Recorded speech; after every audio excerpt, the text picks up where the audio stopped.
Welcome back to What Do You Know with Nick and Devin. I'm Nick. I'm Devin. Hey, Dev. Hello. So I have a question for you. Well, today is Dia de Muertos, if you are aware. So, Yes. Feliz to you. Feliz to you. That's going to be one of my new phrases. What do you call it? So today I'm going to ask you, okay, two questions. Yeah. What do you go? What do you want to happen when you die? Like, do you want to be buried? Do you want to be cremated? Okay, sure. Do you want to be made into a tree? Like, what do you want? Okay. And then, how do you want to be remembered? Like, do I want a tombstone? Do I want a statue? Or do I just want to... Or how do you want to be remembered as a person? Go all three. All three. Okay. Yeah. Okay. Here we go. I guess it would be in that order, too, right? Sure. Yeah. Yeah. That's fair. Well, when I was in middle school, we had to, for an English project, they split it up, but it was an English project. So it was like writing and reading classes, but English project. Thank you. We had to write our own will. Jesus. And in middle school? Yeah, in 8th grade specifically. And I... didn't have many mortal belongings. Sure. As an 8th grader. So I remember giving away, writing in my will to give away my beanbag, my CD collection. Naturally. I don't think I had any money to give away because I spent it all on, either Legos or CDs. Sure. And then what else did I give away? I think there was just a general, everything else can go to my brother, I guess. Because I didn't give him my beanbag or CDs. Of course not. No, of course not. And you also, in that will, had to clarify, how you wanted your body to be prepared or processed or whatever. Sure. I'd like to be made into a pack of hot dogs. Thank you. Well, the guy who invented the Frisbee got turned into Frisbees. His body got processed. I didn't know that. And also horrifying. Do people play with that?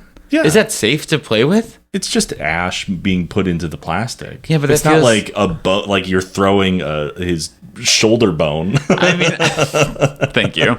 But what I mean is, I think about a skin book. You know what I mean? Where they use human skin as the binder. Yeah. We don't use those anymore. Well, one, that process, but two, we don't just have those out and about. No. That we know of. Well, I don't know what's going on with the body Frisbees, but or it's just his skin stretched over a pot. So sorry. No. So in our will, we had to say how we wanted our remains to be handled. Yes. There we go. And I specifically remember writing, and I wanted this to happen to my body for many years afterwards, that I wanted to have a Viking funeral. Nice. Off of the coast of Nova Scotia, Canada. Very specific. We went there on vacation once. It was beautiful. Frame of reference was smaller back then. Yeah. And so I wanted my body to be pushed off out to sea in a small little wooden boat, and a flaming arrow to be shot at the boat, and my body burned at sea. Well, naturally. Obviously. What else would you do? Still a pretty great idea in my books. Would you, if they were wow, the seas are really rough today, would you still want them to do it, or would you accept the pyre situation? I mean, I wouldn't have any control over it. I mean, but in your will, you could say. I didn't write any. There were no subsections. No, yeah. No. So yeah, that's how I've wanted my body to be handled after I pass for decades at this point. Viking funeral. So you're going down into the ocean. Yeah, I really haven't thought of it otherwise. Fair. I haven't really thought about my mortality in quite some time since I, managed my depression a little bit. Day, buddy. That's fair. Yeah, that's fair. So we got that under wraps a little bit better nowadays. Yeah. But to be how I want to be remembered, I don't know. I think my strong sense of character is something that people will think about. Okay. And not the many that you're able to do, like your the character of Devin. Yeah. No, I think I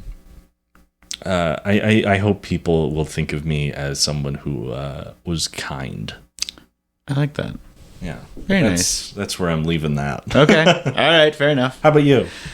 Same questions. Did you write a will in 8th grade? I don't remember it. That's very odd and fucked I think up. that's the reaction I usually get. Yeah, I'm like, what are you talking about? They're like, did they know something you guys didn't know? They're like, just in case, why don't you guys all do this process? We're still freaking out about 9/11. Yeah, you know? That's fair. That's fair. I have a very big irrational fear of being buried alive. And so yeah, that's freaky. I would either want to be made into like a tree pod situation, which I think is like what Brian wants, or cremated. Because then at that point, I'm not coming back as a zombie apocalypse situation. Yeah, that's fair. I'm not being buried alive. Yeah. Like, and even if I was, if they're like, sorry, we can't cremate you, you have to like go in the ground in a box, I'd be like, give me the bell. Give me the 1910, 1870s bell. No, I get that for sure. Because then, like, you're buried, you can get harvested by grave robbers or mad scientists looking for a brain. Hello. Yeah. We've done episodes on that. Yeah. Exactly. It just feeds into the fear. Yeah. No, I get that. Having the bell would be nice. Like, and then I watched that whole monk episode where he gets buried alive and then he starts hallucinating, which totally makes sense. You're running out of oxygen. Right. But it's like nobody's actively searching and thinking that I'm being buried alive if I go missing. You know what I mean? Right. So like the chances of me being found in time, 0.5%. Yeah. You know what I mean? So that's what I would want. And then to be remembered by, I don't know. I guess similar to yours, like empathetic, kind. You know what I mean? Maybe a fun person. I don't know. Yeah. A drunk. That'd be fun. God. But like a fun one. Okay. Not a sad one. Yeah. If I get to pick my vice. It's happy. It's happy. Well, I guess that kind of like goes into things because I feel like at a funeral of sorts, like I would want it to be fun and jovial, not like sad and depressing. Yeah. And so that's kind of just going into today. We're going to be talking about what do you know about Dia de Muertos? I could have guessed what we were talking about. How could you have possibly? I know it is a celebration of the dead. It's more. I don't know what they're officially called. They might be officially called the candy skull. Oh, calaveras? Yeah. I know that's a big part of the decoration for it. You see it at Michael's all the time during this time of year. See it at Michael's. We've commercialized it as well, everyone. Yeah, you sure have. It's terrible how capitalism does that. Yeah. Have you heard? I think I just know little bits and pieces. Totally.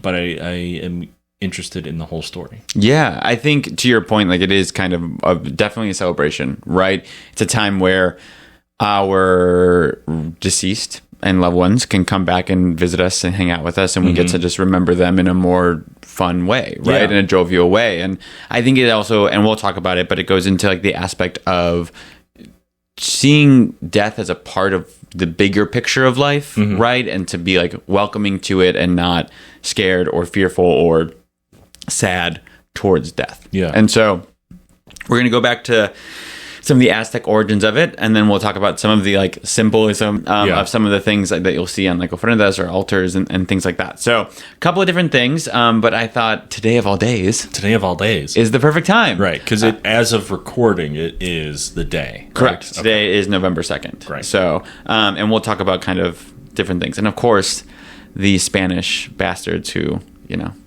colonized and what that turned into. And the Catholics. Everyone's involved. Everyone's here. Everyone's here. The whole family's here.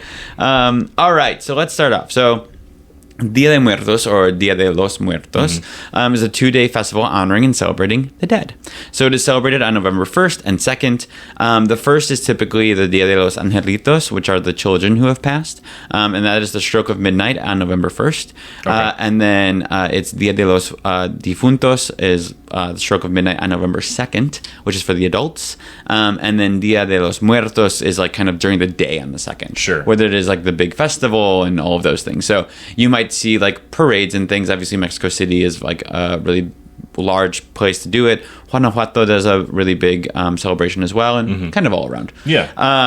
But it is celebrated in various countries, most prominently, as we know it, in Mexico. This is due to the fact that it's rooted in Aztec tradition to a degree. It's also celebrated in the U.S., of course, and certain countries in the Americas. Yeah. So many aspects of Day of the Dead include ofrendas, calaveras, which are the skulls, cempasúchil, which are the marigolds. Okay. The papel picado, which is kind of like those like brightly colored like string of paper that usually like perforated. Yeah, have cutouts. Yeah. And then la catrina, etc. Different things. So in Guatemala, they fly large kites actually to guide the dead back to Earth. So different countries do different things, but ultimately it's kind of a celebration of just, recently deceased loved ones, the dead, etc. Sure. Okay. So let's go into a little bit of the pre-colonial history, kind of going into some of the Aztec route to Day of the Dead. There are, and I think it's just because we don't know a ton of oral or of like kind of traditional indigenous culture just due to conquest, and so that just kind of gets washed out. But there's a lot of kind of discussion around is Day of the Dead something that really is something tied to the Aztec tradition? Is it something that's a little bit more modern, contemporary, that's been made as like a reference to? I think ultimately it has its ties, whether those are dotted or full stringed, and so I think it's still very important to kind of honor those things and learn about them, whether it's a direct descendant or not. Yeah. Okay, so there is a festival to honor Mictecacihuatl, which she was a goddess whose role was to guard the bones of the dead and govern over the festivals of the dead. I know. So known as the Lady of the Dead, the Aztec believes that the bones of the dead were a source of life in the next world. Okay. So we'll talk a little bit. There's like a little bit of a myth we'll get into in just a second. But the bones are really important because they can create new life, and it's just a part of the cycle. So we want to kind of honor them, right? Did she also have a skirt of hands?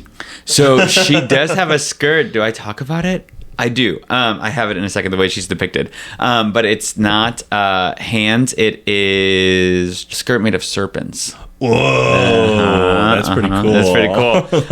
The way that she's depicted is kind of gross, but it's kind of fun. So Mictecacihuatl is believed to have been born and sacrificed as an infant. And then, I know, sad. Then growing up in the underworld. And then she married Mictlantecuhtli, and she is, and that's the kind of the god of the dead. Sure. So she is often represented with a defleshed body and flayed skin, a grinning skull face, and with jaws wide open. And the reason her jaw is open is said so that she can swallow the stars and make them invisible during the day. I was like, that's a lot. That's a lot. Like every day, not only are you like swallowing them, but then you're regurgitating them. It's a lot of stars. That's cool, though. That's really fucking cool. But like the flayed skin is what got me. Yeah, that's like metal as fuck. Horrifying. So the Aztec depicted her with a skull face, a skirt made of serpents, and sagging breasts. She can't have it all, okay? She's not a Murphy Brown. Yeah, well, there's no skin to like keep it tight. Well, unfortunately. Yeah, sorry. So along with her husband, they ruled over the land of Mictlán. So Mictlán is the lowest level of the underworld, where the dead reside. The underworld, Chichucuna Mictlán, was the land of the dead, which is consisted of 9 challenging levels. So we see some parallel. Yeah, that's interesting. So this journey would take a person's soul several years to get through before they finally reached Mictlán, the final resting place. Okay. Right? So the bones are said to kind of be in Mictlán, like that's where you reside. That's where you peacefully can, end your journey through the 9 levels. Yeah. So the pair ruled over 3 types of souls. Those who died normal deaths, those who died heroic deaths, and those who died non-heroic deaths. Oh. So I don't know the difference between a non-heroic death and a normal death. And I don't understand why this wouldn't encompass just like all general death. I will say I did not, research all of that. Admit is what I was looking for. But I think normal is just like you passed of natural causes, what have you. I think heroic death is obviously in battle, and non-heroic might be like you fell and had an accident, or like, you know what I mean? I guess not necessarily a normal death. Yeah, well, I wonder if like non-heroic would be like you died doing an evil deed. Oh, maybe. Kind of thing. Where like a heroic would be I died either in battle or protecting someone. Like, a classical heroic act. But if then you have the normal death of, in your sleep or whatever. Yeah. And then a non-heroic to me would be like, I was being villainous. And something more malicious. Yeah. That's fair. And then I just go, and I should have just done it and researched it more, but I'm like, why are we classifying these 3 entities? Like, what is a 4th entity that they wouldn't oversee? Yeah. You know what I mean? Yeah. Because it all kind of feels like you've run the gamut here.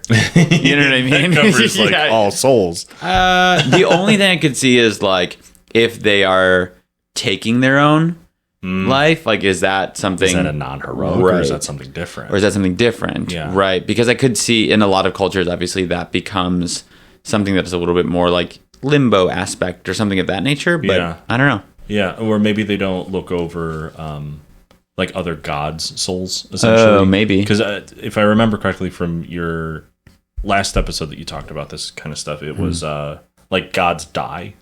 Yeah, they can. Yeah. So, so maybe some like a celestial being, god sort of aspect. They're like, one day we'll get to rule over them too. Not yet, though. So there is one myth that calls the 2 as having to collect the bones of the dead so they can be collected by other gods and then returned to the land of where they were, and they would be restored to allow the creation of new persons. Oh. So basically they were like, okay, you 2, go find all the bones. And they're like, got it. Because they were like, we're a creation god. And as creation gods, we need bones to make more people. Right. And they were like, can you help me? Or they were just like, go do it. I don't know. Depends. And so, but what happened was, on the way to delivering the bones, something happened and all the bones fell. And they got all mixed up. And so now that's why we have like various different races. Oh. So that's kind of like the origin story of like varying races throughout the land. Yeah, because you just had all these puzzle pieces mixed together. Because these 2 tripped on a rock and all the bones went everywhere. Right. And they're like, oh, fuck. We're already late. Susan, get the bones. Just pile them all together. I'm trying, Walter. Yeah, exactly. So her celebration in Aztec culture was celebrated throughout the 9th month of the calendar year, which was about late July, early August, as we know it today. The celebration involved burning incense, song and dance, and blood sacrifice. Okay. Naturally. Classic. Classic. I don't even do that anymore. I don't do blood sacrifices anymore. That's what America's missing, okay? This woke America won't do blood sacrifices anymore. I'm voting on Tuesday for blood sacrifices, okay? Blood sacrifices. So families in Aztec rituals would provide food and water and tools to aid the dead in the difficult journey. Also, worldly goods buried with the newly dead were intended as offering to these gods to ensure their soul's safety in the afterlife. Okay. Right? Cool. So some of that kind of tying into what we do today, whereas like during a celebration, they would go to a burial site and kind of present water and tools and food to help their journey, whereas today we do it as kind of a remembrance and kind of a gathering of bringing the dead together. So, but correlation nonetheless, right? Yeah. So that's kind of some of the Aztec basis of that in history, right? Now we're going to talk about when those Spaniards came over. Oh, boy. I know. And I can be mad at them because I am a lot of Spanish. So, but I blame the conquest. So when the Spanish conquered the Aztecs, traditions did not meld well with Catholicism. Naturally. Naturally. I didn't think I had to say it, but I was like, maybe just throw it in there in case some of us don't know. So the church rejected the Aztecs' beliefs and shifted them to various celebrations in the Catholic calendar, in this being All Saints' Day and All Souls' Day. Okay. So that's kind of what's celebrated on top of Day of the Dead. Okay. So these 2 days are all part of All Hallowtide. So All Hallowtide is a time to remember the dead, including martyrs, saints, and all faithful departed Christians. And Christians only. Of course. Of course. Don't even think about thinking of anyone else. So within that is the Triduum, which is All Saints' Eve, All Saints' Day, and All Souls' Day. Okay. So All Saints' Eve is kind of Halloween. Yeah. Right? All Souls' Day is All Hallows, and then All Souls' Day, or All Saints' Day is All Hallows, and then All Souls' Day is the second. Okay. Okay. There's also international part of All Hallows Tide. There's also International Day of Prayer for the Persecuted Church, which is the first Sunday of November. Okay. Because they too have been persecuted. Yeah. And then there's the Remembrance Sunday, which is the second Sunday in November. Sure. So some of these have been kind of created after the conquest, Okay. but All Souls Day, All Saints Day, that's kind of been around for a while. Yeah. Okay. Including only observed in certain countries and denominations of Christianity. Okay. So All Saints Day is a solemnity celebrated through the offering of the Mass and families visiting grave sites. And so solemnities are like sacred days. Okay. Like Christmas solemnity, like things like Easter solemnity, the Ascension solemnity, or Assumption, not Ascension. I always, and Brian always yells at me. So on All Saints Day, there's a feast day observing the lives of many saints and martyrs who were hallowed or deemed holy, for whom there's no specific day during the year. All Souls Day marks a day for prayer and remembrance of the faithfully departed, deceased Christian relatives, friends, and strangers. Okay. So that's the distinction between Saints Day and Souls Day. They're like, obviously praise the holier ones first, and then you can remember your family. Right. You are nothing. You are You lesser. are nothing. So they kind of course, took, oh, look at, you're celebrating your dead. We kind of do that too. We're just going to bash yours out of the way. Yeah, ours is better. Right. You're going to do this over here now. So once the Spanish forced Christianity in their beliefs, rituals, and celebrations on the Aztecs, traditional indigenous practices melded and morphed into what we know today. Okay. Right. So that's kind of how we've come to shift the initial celebration happening in kind of August, right, to this November dates of November 1st and 2nd. Yeah. And overseeing Dia de Muertos with All Saints Day, All Souls Day. Okay. That's Catholicism for you. So that's kind of some of the history of what we see today, how we know it today, how it's kind of formed from its pre-colonial roots in Aztec history to now. And now I'm just going to talk about some of the aspects of modern day Dia de Muertos. Yeah. So there's ofrendas, which are altars to honor the dead and guide them back to the land of the living. So they're deemed to be formed from Aztec tradition of offering water and food, as we kind of talked about before. Sure. And I have a note that says, reverse. Because now instead of, because it helps them in the land of the dead, it helps them get through the land of the dead, and now we're saying no, come back and visit. Do you know what I mean? Yeah. So that's why I have a note that says reverse. Anyway, so ofrendas are often in homes and or at the graves of their loved ones. So it depends on where you're at. So like my ofrenda currently is on our windowsill. Yeah. But like when we've been to Mexico, an entire cemetery would just be covered, right? Oh, yeah. So like within people's personal grave sites or family grave sites, they would have a bunch of pictures and food and drink and all of these things. So it just kind of depends where you're at, but also you could decorate and create an ofrenda on the gravesite and at home. Sure. So yeah. It's just up in the air, right? They should encompass water, earth, fire, and air.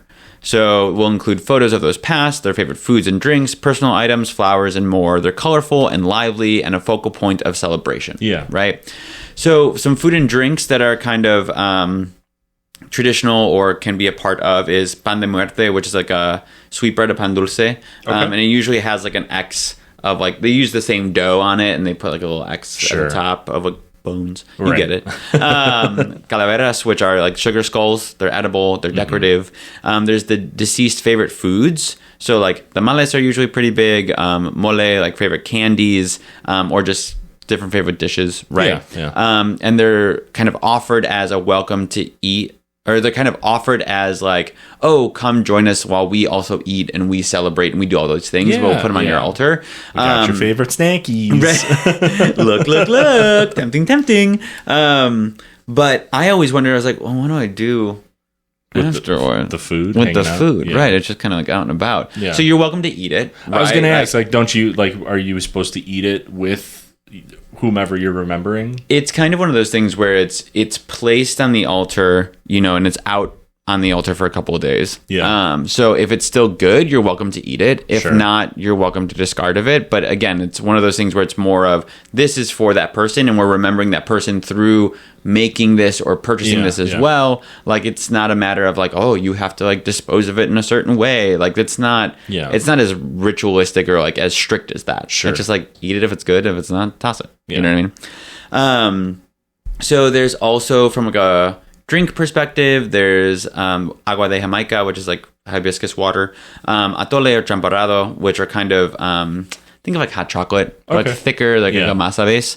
There's pulque, which is an alcoholic drink, tequila and mezcal, of course, and then deceased favorite drinks and or whatever you remember them by. Sure. So there can also be like their worldly possessions. So if there was like something you like they gave to you, or like for Brian's grandmother, there's like her teacup. You know what I mean? Yeah. Like things like that. So it kind of like also just calls to them in a way.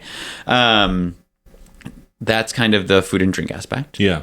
There is calaveras, which are the skulls. So sugar skulls can decorate an ofrenda. They're covered in paint, and usually edible paint, and glitter, beads, and with a huge smile. Yeah. So some calaveras, like you can eat, and some of them are more like decorative, edible things. Okay. It just depends on what you purchase or what's in front of you or what you make. Yeah. So calaveras just means skulls. Okay. So then it just depends on what you have. So like, it's interesting. Not everything is edible. Yeah. But it's just like the depiction thereof. Yeah, I guess in my ignorance, I thought like the sugar skull was just the more so calling of like how you decorated that skull, that like piece. I didn't know you actually ate like the cookie or whatever you make the sugar skull out of. I didn't know it was like sugar. Yeah, eat it. You absolutely so can. Like I thought it was more so of like, oh, this is just like what the English translation essentially of like, all right, this is what we're going to call this style of decoration. Sure. Rather than an actual food item. And I think it's kind of morphed into that, right? Like there's a lot more decoration involving like sugar skulls and things. And it's kind of become synonymous with Day of the Dead in the sense of this kind of skull with brightly colored patterns and things, exactly, right? Yeah. Versus like a sugar skull in the sense of this is an edible product, right? Or this can technically be edible, but it's decorated with paint and glitter and beads and all of these things, right? Yeah. So there's various options, but yeah, I hear you on that. So that's the I think the big call out there is that you're usually smiling. Yeah. And there's nothing, the reason they're smiling is because there's nothing to fear in death, right? It's a welcoming as a part of the cyclical belief of life. Yeah. Right? So skulls are also painted on people's faces for celebrations and to incorporate the comfortability with death even more. Mm-hmm. So a big La Catrina, and I could probably pull up a picture really quick for you. You would probably recognize her. But she's kind of one of the matron depictions of Day of the Dead as well. So La Catrina was drawn by Jose Guadalupe Posada, who was a cartoonist and social activist, and created La Catrina in the early 20th century by drawing the depiction of a tall female skeleton wearing a large fancy hat with feathers. Mm-hmm. So Posada was loved by the people, and he often drew calaveras in a satirical way to remind people that they would all end up dead in the end. Yeah. Totally. When he started noticing more and more Mexicans aspiring to look wealthy and aristocratic like the Europeans at the time, he drew La Catrina to remind people to be themselves, not attempt to be something they were not. No matter how rich or poor, the color of your skin, or what society you belong to, everyone will end up as skeletons. Yeah. So one of his quotes is, "Death is democratic." Yeah. Fair. So La Catrina was further immortalized in Diego Rivera's Sueño de una tarde domicial en la Alameda Central, which is Dream of Sunday Afternoon at Alameda Central Park. It's kind of a play off of George Seurat's Sunday and the Eye of Le Grand Jeté. So on this mural, it's a 15.6 meter wide mural. Wow. I know, it's massive.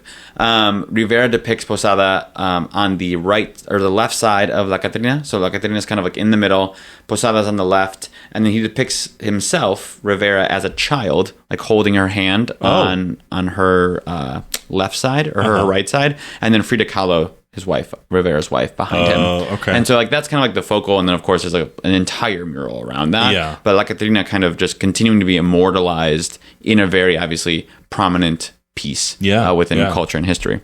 So she's a strong visual image depicting how death and the afterlife are viewed by the Mexican people. Humorously and passionately celebrate the life and memories of a person. Don't indulge in the fact that they're gone forever. Right. So that is La Catrina. There is papel picado, which is perforated paper. You can derive that from Aztec tradition of chiseling spirit figures on wood.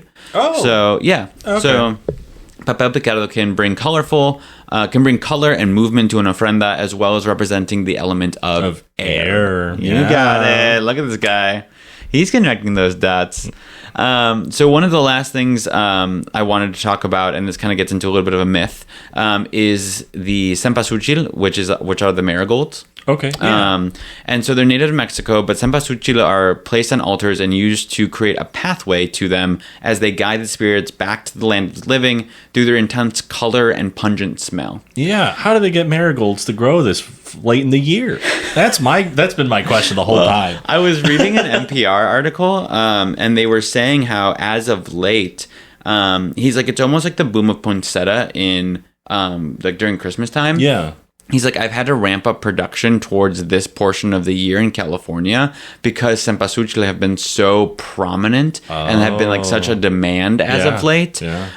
And this other activist, I don't remember the shop that she opened, but she's really looking at like supporting younger generations of like Latine people, like coming and like trying new traditions. And she talks really well about the fact that when the first couple generations of Mexicans came to the U.S., especially like I think about like my grandparents or even my parents or my mom, there was a lot of assimilation that needed to happen. Yeah. And so there's a lot of suppression of just kind of like indigenous traditions. Of course. Right? And so like we never did ofrendas growing up. We never did these things or even like learned Spanish well. You know what I mean? Yeah. And so she talks really coolly about like she's meeting younger generations, maybe like second or third generations of Latine people saying like, I want to do this. Like I want to like learn more about like the history of my culture and I want to do more things like this. And so she's like, we have to ramp up what we order from cempasúchil because they're like, a lot of times I'm like, this is my first ofrenda or this is like, you know, how many, and they're asking questions and they're doing that. And I'm like, that's really exciting. That's special. Yeah. You know what I mean? And so it's one of those things where I get the farmer's perspective of kind of being like, it's commercialization. And like, there is a point to that. Like I get what he's saying, but at the same time, it's really cool to see a resurgence of people trying to like remember roots and tradition and culture in a way. You know what I mean? No, I get it. I think there's a big difference in commercialization of this person ordering more flowers. Yeah. And what you find at Michael's. Totally. Like Michael's 100%. Commercialization. Yeah, right. Trying to order more flowers is just trying to grow the tradition. Right. Well, it's like there's this little shop on Diversey by us, more west towards like Logan, called Terracato. Okay. And that plant shop, all those things, but every time of this year, he'll bring in cempasúchil and he'll sell them. And I'm like, he always gets a few dozen, you know what I mean? But he always sells out. And like, it's just really nice to see that he's like, I want to be rooted in things of my culture and like also share that with other people. Yeah. And so sometimes they're hard to find, sometimes they're not. Someone was like, well, what about like a carnation? Isn't that like close enough? Or like a mum, and I was, or a chrysanthemum. And I was like, no, I want a cempasúchil because it has meaning. Right. You know what I mean? It's not just like, oh, you need a flower that looks like that. Like, it needs to be that. Right. If it so happens to be that the person you're remembering his favorite flower is a sunflower, then great. Then go for it. But that's not the case here. That's not what this is for. Right. Exactly. Well, and she talks about too, like the fact of it's a really great way to try to be a part of a culture that you're not in without appropriating it. Yeah. She's like, this is a flower. It has meaning. Like, learn what that meaning is. She's like, but maybe don't do the whole like skull dress up sort of aspect. Don't be a dick about it. Right. So they're very cool. They do have a very pungent smell though. They do. Like they are like, and it like sits. Yeah. It doesn't just kind of like, oh, it goes to no, it's there. But the color and the intensity is related to kind of something of a sun ray and like the sun. Yeah. Right? Yeah. And the smell is to bring to help guide the spirits back, and they do that through the smell as well. Right? So it comes from the Nahuatl Sempohualtzolchil, which means flower of 20 or many petals. Okay. So it's kind of what that starts with. Sempohual meaning 20. And Xochitl meaning flower. Wow. I know. Clever language. So there's a myth that goes along with how cempasúchil came to be. And I really like it. It's very cute. Yeah. And so I'm going to go through it really quick. Someone wrote a really great kind of description of going through how this happened. But it talks about kind of the eternal love of these two lovers and then cempasúchil from that. So a long, long time ago, there was a couple of children who knew each other from birth. The girl was called Xochitl and the boy Huitzilin. So although Xochitl was very sheltered, her family allowed her to join Huitzilin's adventures. Okay. So growing up together, they would share everything they did, and their joys and sorrows would be felt equally by each other. So there's no wonder that in the end, their friendship turned into a sweet and tender love. Oh, I know. So much was their love for each other that one day they decided to climb to the top of a hill to seal their love. But not any hill. They went directly to the hill that was the sun, which the sun dazzled with particular force, knowing, of course, that it was the home of Tonatiuh, the god of the sun. Oh. I know.